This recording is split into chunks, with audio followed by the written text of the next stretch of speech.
आज मैं आपको संख्या 3 का एक ऐसा रहस्य बताने वाला हूं जो दरिद्रता से यानी गरीबी से उठा के आपको सुपर रिच बना सकता है। ये 3 का रहस्य जब आप समझ जाएंगे ना तो आप ये भी जान जाएंगे कि क्यों कुछ लोगों के जीवन में लगातार संघर्ष चलता रहता है। कुछ लोग ऐसे क्यों होते हैं कि वो जितनी मेहनत करते जाएं जीवन में कभी भी सुधार नहीं पाते हैं खुद को। लेकिन कुछ लोग ऐसे भी क्यों होते हैं कि जीवन में कुछ भी नहीं करते लेकिन फिर भी अमीर बनते चले जाते हैं, बाकियों से आगे निकलते जाते हैं।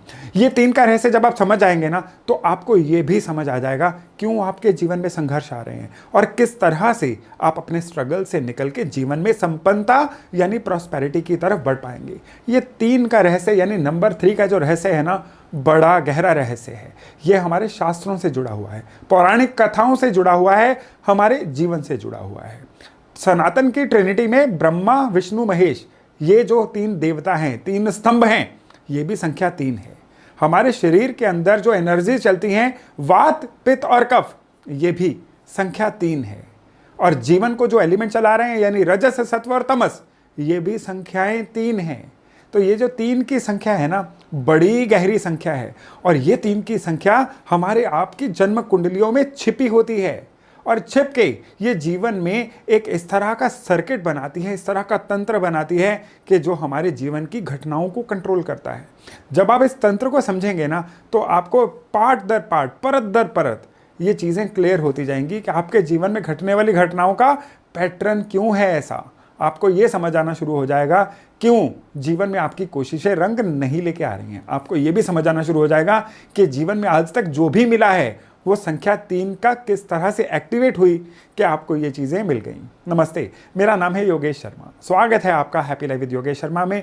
और दोस्तों, इस वीडियो में आगे बढ़ने से पहले इस चैनल को सब्सक्राइब करना मत भूलिएगा और हाँ, अगर ये वीडियो पसंद आए ना तो लाइक भी दबाइएगा। संख्या 3 जो है ना, ये सब चीज़ों से पहले क्या बनाती है, 3 डॉट्स को अगर आप जोड़ेंगे तो क्या बनेगा। जब 3 बिंदुओं को जोड़ते हैं ना तो बनता है एक त्रिकोण। और आपकी जन्म कुंडली में ये जो 3 की संख्या है, ये किस तरह से चमत्कार या किस तरह से संघर्ष घटित करती है, आइए जानते हैं। तो ये संख्या 3 जो है ना, ये आपके बर्थ चार्ट में कहाँ पे छिपी हुई है? जी नहीं, ये जो संख्या 3 है इसको वो वाली संख्या मत समझिएगा जो मैंने इसी चर्चा में शुरू में बोली है। ये 3 बिंदु हैं और ये जो 3 बिंदु है ना, ये आपके जीवन में कंट्रोल करते हैं आपके जीवन में आने वाला धन, आपके जीवन में आने वाली मटेरियलिस्टिक सक्सेस। ये 3 बिंदु कंट्रोल करते हैं आपके जीवन में आने वाली सारी की सारी संपन्नता, प्रॉस्पेरिटी। और 3 बिंदु भी हैं आपके चार्ट में जो कंट्रोल करते हैं आपको होने वाले नुकसान, आपके जीवन में आने वाले संघर्ष, बेइज्जती, आपके जीवन में आने वाले सारे के सारे फेलियर्स। और आपको ये तीनों बिंदु जो है ना, ये बड़े आराम से समझने होंगे। तो इसीलिए ये वीडियो बहुत ही ज़्यादा इम्पॉर्टेंट होने वाला है। तो हम सबसे पहले जानते हैं वो वाले 3 बिंदु जो आपके जीवन में सक्सेस क्रिएट करते हैं, मटेरियल सक्सेस यानी धन लेके आते हैं। और ये जो 3 बिंदु है ना, ये आपके जीवन में राशियों के माध्यम से आते हैं। 12 राशियां हैं बर्थ चार्ट में और 12 राशियां हर एक के चार्ट में आप मोबाइल में ऐप निकालिए, अपना डेट ऑफ बर्थ टाइम डालिए, इस तरह का कुछ चार्ट बना आ जाएगा जिसमें ये 12 राशियां रैंडमली डिस्ट्रीब्यूटेड होती हैं।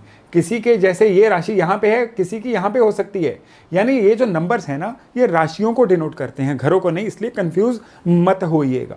तो ये जो राशियां हैं यानी 3 का मतलब हमेशा मिथुन रहेगा, 12 का मतलब आपका रहेगा पाइसेस, 9 का मतलब धनु, 6 का मतलब वर्गो। आप ऑनलाइन जाके बड़े आराम से इन राशियों का क्या मायने होते हैं, किस नंबर के कौन से मायने होते हैं, ये देख सकते हैं। तो सबसे पहली बात यह है कि आपका जो धन संपत्ति होती है ना, ये कौन से 3 बिंदु डिसाइड करते हैं।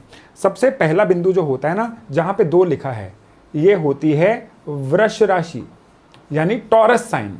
ये हमारे जीवन में धन संपत्ति का सबसे पहला बिंदु है। और दूसरा बिंदु जो है जहां पे 6 लिखा होता है आपके चार्ट में यानी कन्या राशि, ये आपके चार्ट में धन संपत्ति का दूसरा सबसे बड़ा बिंदु है। और तीसरा बिंदु है जहां पे 10 यानी मकर लिखा होता है, 10 का मतलब होता है मकर। ये 3 बिंदु जो हैं, ये वो 3 बिंदु हैं आपके चार्ट में जो समझ लीजिए कि आपके जीवन में धन संपत्ति, अथाह धन संपत्ति पाने के बिंदु हैं। और ये 3 बिंदु जो है ना, ये मिलके बनाते हैं एक त्रिकोण। और इस त्रिकोण को हम बोलते हैं धन त्रिकोण। आपके बर्थ चार्ट में किन्हीं कारणों से ये जो धन त्रिकोण है ये एक्टिवेटेड रहेगी तो जीवन में धन निरंतरता से आएगा। कई बार ये बाय बर्थ एक्टिवेटेड होती है पुण्य कर्मों की वजह से, लेकिन कई लोगों को अपने कर्मों से या अपने बर्थ चार्ट को डीकोड करके इस त्रिकोण को एक्टिवेट करना होता है। और जब ये त्रिकोण एक्टिवेट होती है ना, तो ये किस तरह से आपके जीवन में धन संपत्ति लेके आती है, इसमें ये वाला जो बिंदु है ये बताता है कितना जोड़ पाओगे, ये बताता है कि आप अपने जीवन में कितना अपने फैमिली लेवल से ऊपर उठ के एक्सपैंड कर पाओगे। ये आपकी पोजेशंस का राशि है। तो आपके बर्थ चार्ट में जब भी वृष राशि एक्टिवेटेड रहेगी, अब यहां पे एक्टिवेट होने का क्या मतलब है कि वृष राशि जो है इसमें एक अच्छे प्लेनेट हो, इस पे जो दृष्टियां हैं किसी खराब प्लेनेट की ना हो, तो वृष राशि इस तरह से आपके जीवन में पॉजिटिव या नेगेटिव प्रभाव लेके आती है। तो जब भी बर्थ चार्ट में वृष राशि जो है ये प्रस्फुटित होगी, ये प्रफुल्लित होगी, तो ये आपके जीवन में धन संपदा, जैसे किसी के पास क्या है, गहने कितने हैं, प्रॉपर्टीज कितनी हैं, जुड़ा हुआ धन कितना है, या कोई इंसान के पास कितनी भी पोजेशंस हैं, जो उसके पास गाड़ियां, भवन कितने हैं, ये सारी चीजें केवल और केवल वृष राशि जो है ना ये बता देती है। तो वृष राशि जब भी आपके चार्ट में सुपर एक्टिवेटेड रहेगी, ये आपके जीवन में जो मैंने चीजें बताई हैं वो लेके आएगी। लेकिन ये आपके धन त्रिकोण का केवल एक छोटा सा पार्ट है। धन त्रिकोण का अगला पार्ट है आपकी कन्या राशि। कन्या राशि जब भी एक्टिवेटेड रहती है, ये क्या करती है, सबसे पहले तो आपको बाकियों से आगे लेके जाती है। किसी का रिच होना अपने आप में, कोई इंसान के पास 100 रुपया भी है वो अपने आप को अमीर फील करता है, लेकिन कोई इंसान करोड़ों में होकर भी खुद को अमीर फील नहीं कर रहा है।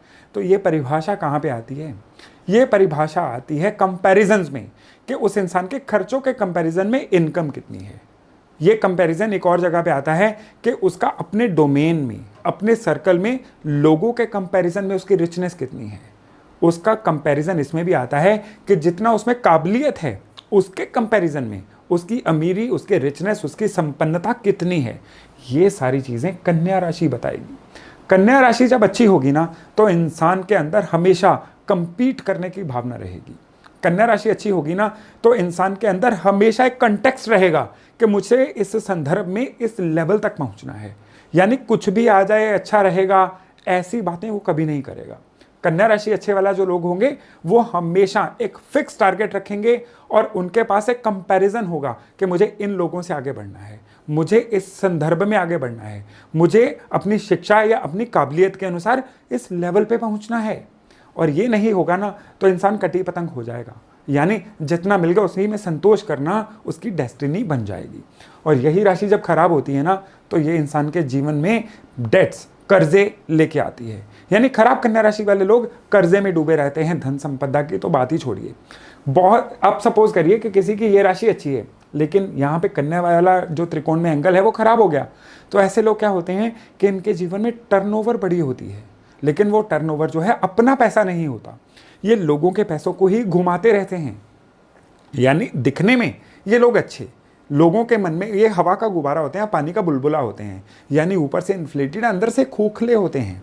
इनको पता होता है कि जीवन में एक्चुअली ये चीज़ें अच्छी नहीं चल रही हैं, लेकिन लोगों के मन में इनका एक ऐसा भ्रम बना रहता है कि शायद ये लोग बड़े अमीर हैं।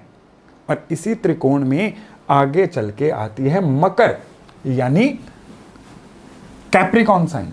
और ये जो मकर राशि है, ये आपके जीवन में आप क्या करते हैं, क्या करके अमीर बनेंगे, आपका कर्म का पार्ट ये वो शो करती है। तो आपके कर्म का जो पार्ट है ना वो मकर है। आपके पास पैसा कितना होगा, किससे आगे बढ़ेंगे, वो सारी चीजें काम किए बिना तो हो ही नहीं सकती ना। तो क्या करना है, कैसे करना है, ये दोनों पार्ट जो हैं मकर राशि के पास आते हैं। तो ये जो चमत्कारी त्रिकोण है ना, इस तरह से ये 3 राशियों का संगम बन जाता है, वृष का, कन्या का और मकर का। ये त्रिकोण आपके चार्ट में जब भी एक्टिवेट हो जाता है, इग्नाइट हो जाता है ना, तो इंसान धन संपदा की तरफ बढ़ना शुरू हो जाता है। लेकिन यहाँ पे पिक्चर अभी आधी है। आधी पिक्चर किस तरह से है, मैंने 2 तरह के 3 बिंदुओं की बात की थी। एक तो ये 3 बिंदु है ना जो आपकी लाइफ में आपको प्रॉस्पेरिटी दे रहे हैं, लेकिन यहाँ पे एक और त्रिकोण आती है, 3 नेगेटिव बिंदुओं वाला त्रिकोण भी आता है। ये जो त्रिकोण है ये आपके जीवन में लेके आता है खर्चों पे खर्चा, नुकसान पे नुकसान। और ये कौन सा त्रिकोण है? इस त्रिकोण में सबसे पहला बिंदु आता है जहां पे आपके बर्थ चार्ट में नंबर 4 यानी कर्क लिखा हुआ है, जहां पे कैंसर यानी कर्क राशि है, ये उस त्रिकोण का पहला बिंदु है। आपके बर्थ चार्ट में जब भी कंपैरिजन है, यहां पे वृष राशि के कंपैरिजन में कर्क राशि ज्यादा प्रफुल्लित होगी, ज्यादा एक्टिवेटेड होगी, ज्यादा लाउड होगी, तो ऐसे इंसान गिव अवे में यकीन रखेंगे, जो कमाएंगे उसको बांटते रहेंगे या लोग इनके पैसे का फायदा उठाते रहेंगे। कर्क राशि जब बहुत ज्यादा बलवान हो जाती है ना, तो ये लाइफ में पैसे का फ्लो तो लेके आती है, लेकिन साथ में आउटफ्लो भी दे देती है। साथ ही साथ में ऐसा इंसान जो है ना, विलफुली लोगों की हेल्प करने के लिए दयावश, चाहे उसके सिबलिंग्स हों, चाहे उसके यार दोस्त हों, चाहे फैमिली में कोई मेंबर हो, अपना पैसा लुटाता रहता है। तो उस वजह से क्या होता है कि वो एक सीलिंग सी बन जाती है, उस सीलिंग से आगे जीवन में नहीं बढ़ पाता है। अब कर्क राशि के बाद जो इस त्रिकोण का दूसरा बिंदु है वो होता है वृश्चिक यानी स्कॉर्पियो राशि। तो स्कॉर्पियो यानी वृश्चिक जब भी बर्थ चार्ट में एक्टिवेटेड रहेगी तो यहां पे क्या होता है कि ये लोग जलन के मारे, ये लोग सामने वाले की तरक्की देख के बहुत जलते हैं। ये लोग जो होते हैं, जब ये राशि बहुत ज्यादा हाइपर एक्टिवेटेड हो जाती है, केवल तब ये लोग जो हैं कुछ भी ओरिजिनल नहीं जीवन में कर पाते हैं। ये लोग जीवन में धन संपत्ति के मामले में केवल और केवल प्लानिंग बनाते रह जाते हैं, लेकिन उसको जीवन में इंप्लीमेंट नहीं कर पाते हैं। ऐसे लोगों की लाइफ में बार बार घटनाक्रम कुछ ऐसे होते हैं कि कोई एक्सीडेंट हो गया, कोई नुकसान हो गया, या अगर अपने व्यापार में है तो स्टाफ या लेबर की तरफ से कुछ ऐसे संकट आ गए जिसकी वजह से ये जीवन में ग्रोथ नहीं ले पाते हैं। अगर ये राशि बहुत ज़्यादा एक्टिवेटेड हो ना, तो परिस्थितियां इनको कंट्रोल करती हैं। कभी क्या होता है कि कुछ सरकार की तरफ से नॉर्म्स चेंज हो गए, कभी क्या होता है कि कुछ मैटर्स ही ऐसे हो गए कि ये चाहते हुए भी जीवन में कुछ अच्छा नहीं कर पाए, यानी परिस्थितियां खराब तो ये खराब। अब सपोज करिए कि मैं परिस्थितियों की बात करूं तो पिछले 7-8 सालों में 2 बड़ी परिस्थितियां आई, एक नोटबंदी आई और एक आया लॉकडाउन। उसमें बहुत सारे लोग परेशानी में आए, लेकिन बहुत सारे लोग आपदा में अवसर का भी काम इस परिस्थितियों ने किया। जो लोग इसमें ग्रो कर गए उनकी ये जो राशि थी वो थोड़ी सी कंट्रोल्ड थी, लेकिन जिनकी ये राशि बहुत ज़्यादा एक्टिवेटेड थी ना, वो उस भाव में बह गए, वो लोग सरवाइव नहीं कर पाए। वो लोग जो हैं उनके काम बंद हो गए, आज तक चालू नहीं हो पाए हैं, जीवन की दिशा दशा धारा ही बदल गई। तो इस त्रिकोण में जो दूसरा बिंदु है ना स्कॉर्पियो, इसका आपके जीवन में कंट्रोल होना बड़ा जरूरी है। पूरा त्रिकोण कैसे असर करता है अभी उस पर भी बात करते हैं। अब इसमें इसके तीसरे बिंदु पे आते हैं जो है मीन यानी पाइसेस राशि। ये भी आपके जीवन में जब भी एक्टिवेटेड होगी तो क्या होगा कि कमाई से ज्यादा आपके खर्चे होंगे, खर्चे अनकंट्रोल्ड होंगे। खर्चे छोड़िए, नुकसान बहुत होंगे, नुकसान भी होंगे, आपका लगाया धन वापस नहीं आएगा, और स्पेशली क्या है कि आपकी कमाई बाकी लोग एंजॉय करेंगे, उसके साधन उसका तरीका कोई भी बने। तो अब ये जो त्रिकोण बन गया यानी कर्क, वृश्चिक और मीन का, इस त्रिकोण को वैसे तो देखिए ये त्रिकोण जो है ये नेगेटिव है। ये नेगेटिव किस कॉन्टेक्स्ट में है? ये नेगेटिव उस कॉन्टेक्स्ट में है जब आप जीवन में प्रॉस्पेरिटी चाहते हैं, तब अगर ये त्रिकोण एक्टिव हो गया तो प्रॉस्पेरिटी नहीं आएगी जीवन में, केवल और केवल क्या आएगा, दिमाग में कलेश आएगा, आपके जीवन में स्ट्रगल आएगा और आपके कॉन्फिडेंस में कमी आएगी। लेकिन ये त्रिकोण उतना भी बुरा नहीं है। ये त्रिकोण एक्टिव हो और इंसान की इच्छा ही कमाने की ना हो, उस इंसान की इच्छा संन्यास की हो, अध्यात्म की हो, ईश्वर को पाने की हो, तो फिर इस त्रिकोण का एक्टिवेट होना जो है वरदान है। फिर इस त्रिकोण को मोक्ष त्रिकोण बोला जाता है। यानी आप कमाना चाहते हैं तो इसको एक्टिवेट होने से रोकिए, लेकिन अगर आप मोक्ष पाना चाहते हैं, मोक्ष तो चलो किसने ही देखा है, अगर आप स्पिरिचुअल होना चाहते हैं, भगवान से ही कनेक्ट करना चाहते हैं, कमाई आपकी प्रायोरिटी में कहीं पे नहीं है, तो फिर ये त्रिकोण जो है ये एक्टिवेट रहेगा। तो ये आपके जीवन में लेके आएगा ईश्वर से संवाद। लेकिन आप भूल जाइए कि ये त्रिकोण एक्टिव है और आप अपने जीवन में सुपर प्रॉस्पेरिटी पा सकते हैं। तो इस तरह से ये जो 2 त्रिकोण हैं ये आपकी लाइफ में डिसाइडिंग फैक्टर होते हैं। अब यहाँ पे एक सवाल आता है कि ये किस तरह से जाना जाए कि ये त्रिकोण हमारे जीवन में कैसे एक्टिवेटेड हैं। ये आपको अपनी परिस्थितियों से ही पता चल जाएगा। जैसा मैंने बताया, खर्चे नहीं रुक रहे हैं, आपके जीवन में लगातार फेलियर आ रहे हैं, परिस्थितियां आपको कंट्रोल कर रही हैं, या आप अपने परिवार या दोस्तों की हेल्प की वजह से जीवन में खाली हो रहे हैं, तो आपका ये त्रिकोण एक्टिवेटेड है। लेकिन अगर आपके जीवन में धन संपत्ति भी आ रही है, आप अपने कंपटीटर से आगे भी निकलते जा रहे हैं और अपने काम में इंप्रोवाइज करके अच्छा भी कर पा रहे हैं, तो फिर आपका धन त्रिकोण एक्टिवेटेड है। तो ये जो दो त्रिकोण है ना, इनके काम करने का तरीका समझिए और इस तरीके को अप्लाई करके अपने जीवन में सुधार लेके आइए। अब यहाँ पे अंत में एक सवाल आता है कि सुधार किस तरह से लेके आए जाएं? क्या कोई ऐसा उपाय, कोई ऐसा तरीका है जो हमें हमारे इन त्रिकोणों को सेट करने में हमारी सहायता करे? यहाँ पे पहला जवाब तो है कि हर इंसान की जन्म कुंडली अनूठी है, अपनी है, यूनिक है।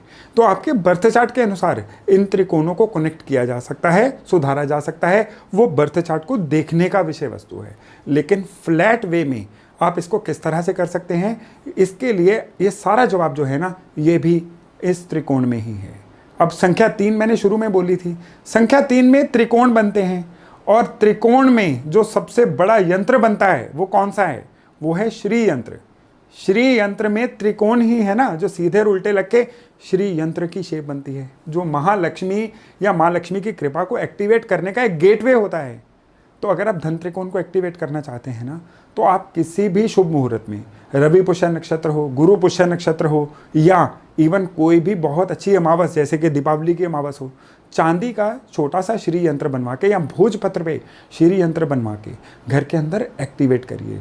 माँ लक्ष्मी के 11 माला महालक्ष्मी मंत्र करिए उस पर, और फिर उसको रोज उसका पूजन करिए महालक्ष्मी के मंत्रों से। वो एक्टिवेट होगा तो समझिए आपका धन त्रिकोण एक्टिवेट होगा। और ये जो नेगेटिव त्रिकोण है, इसको एक्टिवेट होने से रोकना है, तो आपको क्या करना है? हर अमावस पे ही उपाय करना है। हर अमावस पे अपने वजन का 10वां हिस्सा, अगर वो अफोर्ड ना कर पा रहे हो, तो आप अपने वजन का 100th हिस्सा ईडेबल्स यानी आटा, दाल, चावल किसी ज़रूरतमंद को डोनेट करते रहिए। जितनी आपकी अफोर्डेबिलिटी है उतना ही डोनेट करते रहिए।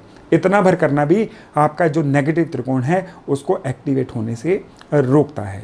तो दोस्तों, ये था 3 का रहस्य, वो रहस्य जो आपको अपने जीवन में संघर्ष से उठा के प्रॉस्पेरिटी की तरफ लेके जाएगा। तो चलिए आज की चर्चा को विराम देते हैं, और आपको अगर ये वीडियो अच्छा लगा है तो वीडियो को लाइक करना और चैनल को सब्सक्राइब करना मत भूलिएगा। मिलते हैं बहुत जल्द नई वीडियो के साथ।